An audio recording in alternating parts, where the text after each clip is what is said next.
চাকরি হোক কিংবা ব্যবসা, দুই ক্ষেত্রেই ক্যারিয়ারে গ্রোথের জন্য আপনাকে 3টি বিষয়ে নজর রাখা জরুরি।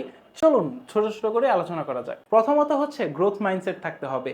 গ্রোথের চিন্তা যদি আপনার না থাকে, গ্রোথের কিরা যদি আপনার মাথায় না থাকে, তবে কিন্তু আপনি ক্যারিয়ারে চাকরি করেন বা ব্যবসায়ী করেন, আপনি খুব বেশি দূর আগাতে পারবেন না। মূলত সামনে এগিয়ে যাওয়ার যে ইচ্ছা শক্তি, এটাই কিন্তু আমাদেরকে আরো বেশি পরিশ্রম করায়, নিজের ব্যাপারে আরো বেশি সচেতন থাকায়।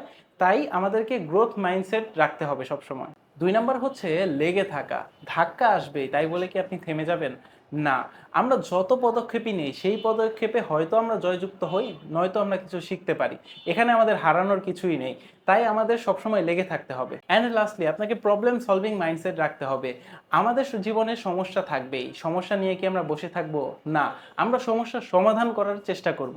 এই সমস্যার সমাধান করার চেষ্টাই ধীরে ধীরে আপনাকে সাফল্যের দিকে নিয়ে যাবে ইনশাআল্লাহ। এই 3টা মাইন্ডসেটের মধ্যে কোনটা আপনার মধ্যে বেশি আছে বলেন তো কমেন্টে, দেখতে চাই আমিও।